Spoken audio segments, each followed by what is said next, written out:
soki nasali mabe limbisa ngai na oyo alobi nasali mabe limbisa ngai bakokani te.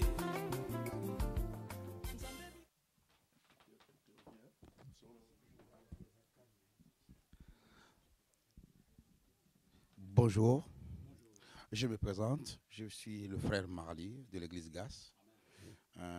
Aujourd'hui, c'est un grand plaisir pour moi de passer dans ce lieu, donc dans votre église, de nommer Parole de vie. Oh, Parole et vie. Ok. Donc, j'aimerais savoir une chose. Est-ce que tu peux vous présenter et expliquer-nous comment tu es venu en Christ et ça fait combien d'années? Oh. Merci, gloire au Seigneur. Nous bénissons Dieu pour cette question. Je commence déjà par rendre grâce à Dieu parce que la Bible dit quoi que vous fassiez en parole ou en acte, faites toutes choses pour la gloire de Dieu. Si nous pouvons juste, pour quelques minutes, bénir le Seigneur. Dieu, nous te bénissons pour ce moment. Accorde-nous ta faveur, ta grâce, afin que tout soit passé pour la gloire de ton nom. Ce qui n'est pas de toi soit loin, au nom de Jésus. Amen. Alors, je me présente, je suis pasteur Christian Bemba, pasteur de l'église Parole et Vie. Et alors, quant à mon parcours, pour expliquer en ces jours, en quelques mots, comment j'ai connu le Seigneur, c'est vraiment très, très dur et très compliqué. Alors, je vais dire une chose, que j'ai connu le Seigneur depuis l'Afrique, depuis Kinshasa. Et quand je suis arrivé en Europe, j'ai continué aussi à servir Dieu et jusqu'à ce que Dieu a fait clore la chose qu'il avait mis en moi. Et aujourd'hui, je sers Dieu en qualité de pasteur, un homme de Dieu établi dans le ministère. Voilà la question. Je ne sais pas si ça vous convient par rapport à ma réponse. Mais tu n'as pas dit combien d'années à peu près? À peu près. D'accord. Alors là, dans le ministère, si je tiens à totaliser par rapport au jour où j'ai reçu le Seigneur, jusqu'à aujourd'hui, ça peut faire déjà 20 ans que je suis dans le ministère. Un grand homme dans ton église. Vraiment, moi, je l'appelle un grand homme. L'apôtre Paul Kiangebe. Thomas Yankolo. Est-ce que peux-tu me dire ton expression? Qu'est-ce que tu as pensé aujourd'hui? Qu'est-ce qui t'a appris de lui aujourd'hui? Donc, je sais que tu as pris une bonne assiette à manger. Amen. Mais explique-moi un peu le goût que tu as reçu de lui aujourd'hui. Dans quelques mots, ça sera mieux, quoi. Merci. Merci pour la question. Alors, j'aimerais dire par rapport à cet homme, c'est un doyen dans la foi. Cet homme, quand il a commencé à servir Dieu, nous, on était encore dans le monde. Et le voir aujourd'hui travailler ensemble pour la gloire de Dieu, pour moi, c'est un énorme privilège et plaisir. C'est vraiment un homme que je respecte beaucoup parce que ce n'est pas ici que je l'ai connu. C'est des gens qui ont souffert pour l'évangile. Et aujourd'hui, Dieu a fini par confirmer ce qu'il a commencé dans la vie de son serviteur. Alors, chaque fois que je le reçois à l'église, c'est une très grande bénédiction. C'est ça ce que je peux dire. Vraiment, aujourd'hui, moi, je ne peux pas trop commenter là-dessus. Je pense que les films sont là, les images sont là, parce que Dieu n'est pas un Dieu seulement des paroles, mais est un Dieu des preuves et des signes. Alors, pour ceux qui veulent savoir qui c'est cet homme, je vous invite tous à regarder les films ou les images qui vont vous être publiés sur les supports Internet. Je pense que ça sera à vous de pouvoir juger. Parce que ce n'est pas à nous de nous juger qui sommes nous, mais c'est à vous plutôt. La Bible dit on reconnaît un arbre par ses fruits. Alors vous allez voir les fruits et vous saurez si vraiment réellement c'est un homme de Dieu ou s'il ne l'est pas. Mais moi, quant à moi, si vous voulez une réponse, c'est un homme que j'admire, que je respecte beaucoup, car c'est un oint de Dieu. Ma réponse est claire. La journée d'aujourd'hui, tu as reçu un grand homme de Dieu. Et tout est bien passé. Moi-même, je le vis. Et je les éprouve aussi. Mais qu'est-ce que tu peux dire comme mot de la fin sur le thème qui nous a prêché aujourd'hui, voir la vie? Qu'est-ce que tu peux dire pour le mot de la fin, puisqu'on passe au pasteur, à l'apôtre Paul lui-même, nous expliquer. Merci. Bien-aimé dans le Seigneur, et merci, bien-aimé, qui nous a donné ce privilège de pouvoir passer pour pouvoir propager l'évangile. Alors, j'aimerais que l'on puisse lire juste dans un petit texte biblique. Je pense que ça va édifier le peuple qui est en train de nous suivre en ce moment. La Bible dit dans Job chapitre 42, verset 1er, Job prie, Job répondit à l'Éternel, il dit, je reconnais que tu peux tout et que rien ne s'oppose à tes pensées. Amen. Hein? Alors, quant à ce thème qui nous est prêché cet après-midi, c'est un très grand thème. Alors, toi qui n'as pas encore vu, je peux te dire une chose. Vous savez, comme l'homme de Dieu vient de dire, il y a une différence entre apercevoir et voir. Nous verrons même dans la Bible, dans le livre de Jérémie, Dieu va poser la question à Jérémie. Il dit, qu'as-tu vu? Il dit, j'ai revu une branche d'un bandier et Dieu va dire, tu as bien vu. Amen. Hein? Vous savez, dans la vie, quand on voit bien, on fait bien. Et quand il se passe un drame quelque part, j'ai toujours dit que quand les membres qui font des enquêtes arrivent, ils ont besoin d'un vrai témoin, un témoin oculaire. Donc ça veut dire qu'ils n'ont pas besoin d'interroger celui qui a entendu, mais celui qui a vu. Et la différence, elle est sur quel point? La personne qui entend peut témoigner par rapport à ce qu'il a entendu. Mais celui qui voit, c'est celui qui témoigne, qui relate bien les faits qui s'est passé. Amen. Alors, si tu n'as pas encore vu, viens et voir que Jésus-Christ sauve. Que le Seigneur vous bénisse. Et je passe la parole à l'apôtre Paul. Merci pour la parole. Moi, je réponds au nom de l'apôtre Paul, le béni de Dieu, parce que je suis béni. Je suis vraiment béni, béni, béni de l'Éternel. Je suis vraiment dans la joie quand je vois le peuple de Dieu, même les pasteurs chrétiens, je suis vraiment béni.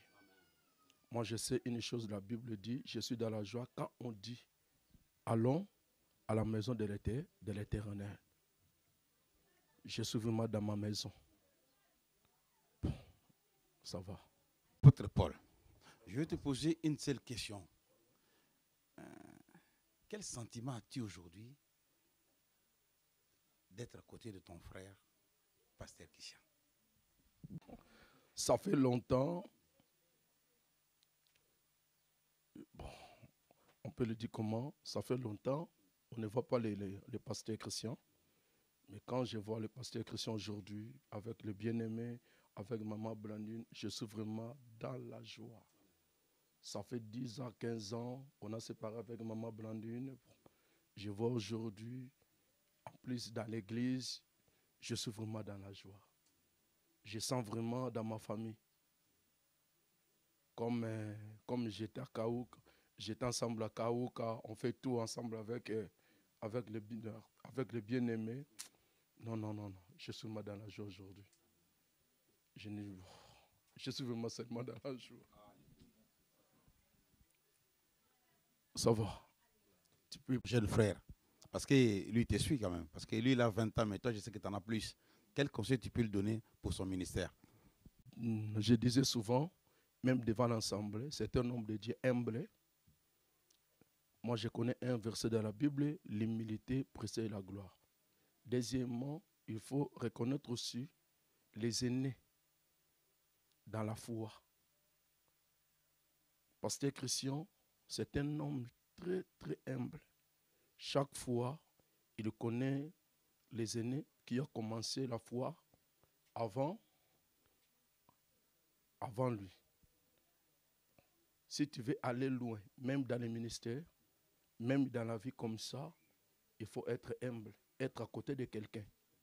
Comme dans la Bible, on voit l'exemple de Samuel, il était à côté d'Élie, le sacrificateur.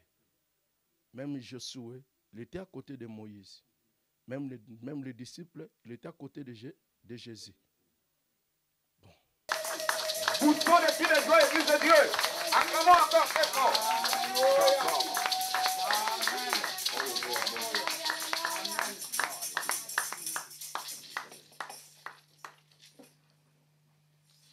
Deus te abençoe. Que le Seigneur vous bénisse.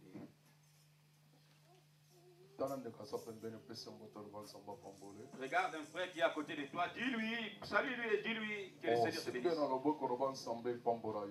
Tiens-le par ta main et dis-lui que le Seigneur te bénisse. Lève-toi et salue 10 personnes. Et la 10e personne, tu le fais un bisou, tu lui dis que le Seigneur te voit. Dis-lui que le Seigneur te voit. J'ai envie d'entendre ta salutation. Salut tout le monde et Dieu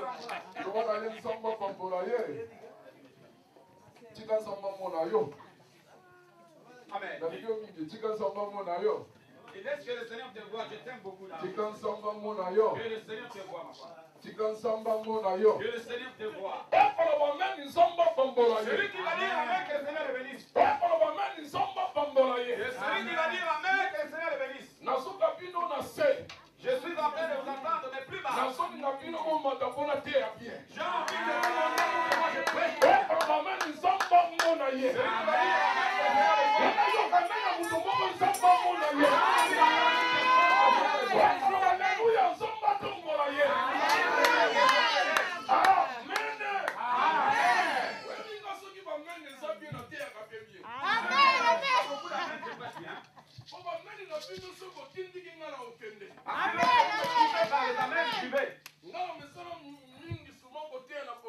je suis très habitué à prêcher en portugais.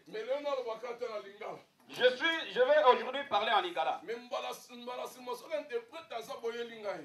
La prochaine fois, s'il y a un interprète qui parle portugais, vous me le ramenez. Amen. Oui, mon thème aujourd'hui, voix. Et sa différence entre Kotala et Komona. Vous savez, il y a une différence entre voir et apercevoir. Vous savez, je peux apercevoir quelque chose, mais je n'ai pas bien vu. Mais moi, je suis venu te dire aujourd'hui qu'il te faut que tu vois. Il y a une grande différence. Je répète encore qu'il y a une très grande différence entre les voir et les percevoir. Vous savez, je peux percevoir, mais sans autant voir. Mais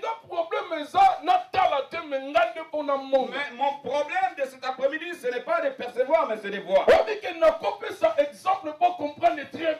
peux donner un exemple pour bien te comprendre. Quand j'étais en Angola, on est en train de montrer quelque chose à la télé. J'étais en train juste de balayer mon regard. Mais quand je suis arrivé en France, mais ça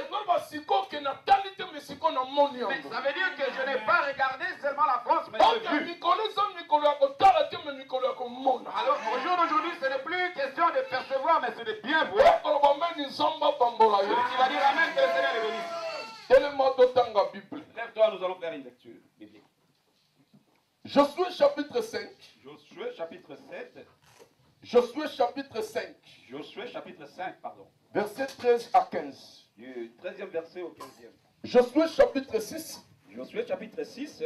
Verset 1 à 2. Verset 1 à 2. Je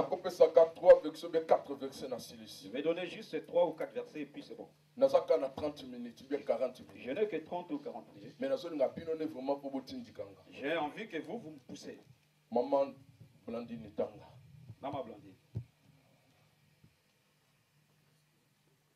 Je suis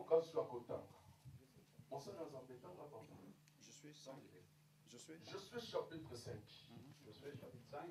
Verset 13 à 15. Je suis 5, 13 à 15. Je lis la parole du Seigneur. Amen. Comme Josué était près de Jéricho, il leva les yeux et regarda. Voici un homme s'est tenu debout devant lui. Son épée nue dans la main. Il alla vers lui et lui dit: es-tu des nôtres ou des ennemis? Il lui répondit: non, mais je suis le chef de l'armée de l'Éternel. J'arrive maintenant. Je suis tombant le visage contre terre. Adora et dit: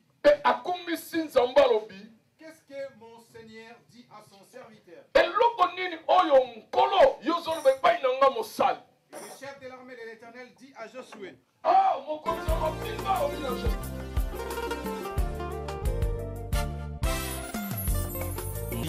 soki nasali mabe elimbisa ngai